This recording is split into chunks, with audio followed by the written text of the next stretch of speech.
Hello, and welcome to First Chapter Friday. This week, we're going to take a look at Gordon Korman's Linked.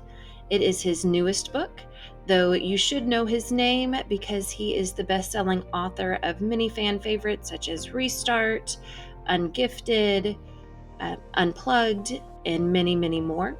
And Mr. Korman is gifted with giving us humorous stories that also have a great, meaningful message. So here we go. Chapter 1, Michael Amorosa.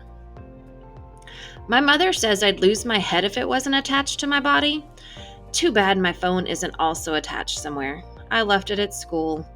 Again. I know this because it butt dialed our landline at home. I have no idea why.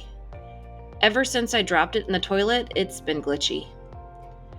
When I pick up, I hear a muffled motor in the background. I'm hoping that means the phone is in my locker and the noise is Mr. Kennedy, the custodian, using the big floor polishing machine. Then the sound died abruptly. That either means Mr. Kennedy finished polishing or my phone died.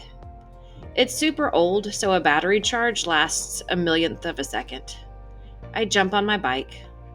Choke Cherry is a pretty small town, but we live on the opposite side, so it's a long ride. I'm used to it, though.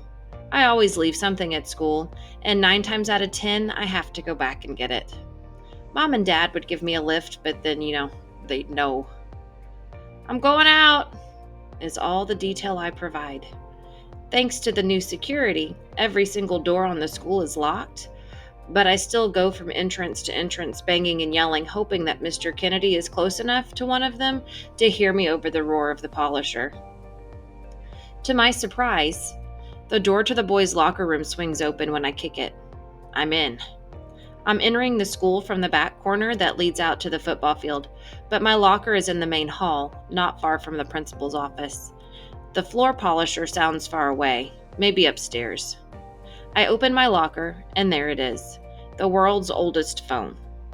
I probably shouldn't have called it 11 times because it's sitting on a tray of poster paints, and all that vibrating has made the blue and yellow leak out together, raining green globs down my geography textbook. I'm president of the art club, so I've always got supplies in my locker, and stains on my gym clothes, books, etc. Last year, I got charged a $50 cleaning fee to remove the melted pastel from my iPad screen. Like it's my fault the temperature went up to 100 the weekend before the last day of school.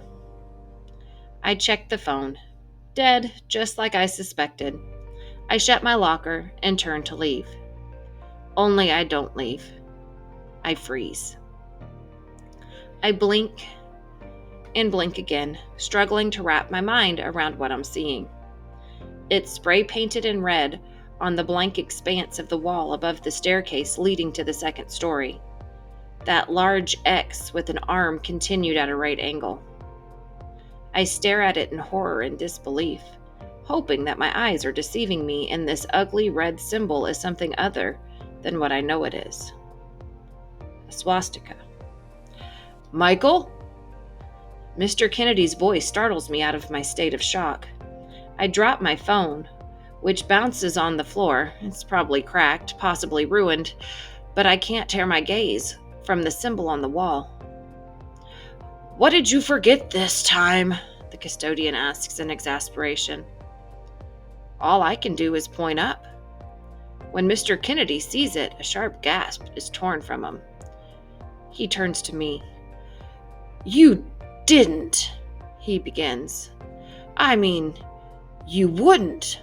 Of course not, I answer. Why would the only Dominican kid in the whole school be the one to draw a racist symbol? I almost add. Nobody would. But there's the evidence right in front of us. Somebody did. I reach down and pick up my phone and almost drop it again. The screen is fractured, but even through the spiderweb of damage, I can see that awful thing on the wall reflected in the glass. The custodian takes out his own phone. I'm calling the police. So, Linked is the story of 3 different kids, Link, Michael, and Dana, and they live in this little town. And this swastika shows up at school, and nobody can really believe it, and everybody's trying to figure out who did it. And the kids decide to come up with a project that's going to bring everybody together instead of continuing to divide everybody up. And in the investigation, it becomes apparent maybe who did it isn't nearly as important as why they did it. So it has a little bit of a mystery, and I'm sure it has some of Korman's signature humor addressing a serious situation, and a beautiful message. So if you're interested in this, I'm sure you should be able to find it in your school library, public library, or you can always buy your own copy. Happy reading.